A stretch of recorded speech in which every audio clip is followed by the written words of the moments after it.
Давайте подивимося, що зараз від вас сховано, приховано, да? Що таємне для вас зараз?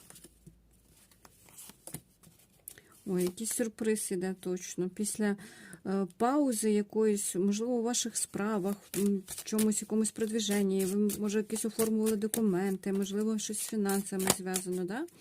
Що це вже рішається. Оце вже якраз за вашою спиною.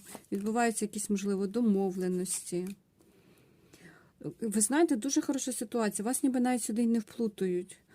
Уже якісь дії за вашою спиною відбуваються для того, щоб ви йшли в процвітання, щоб ви йшли в перемогу.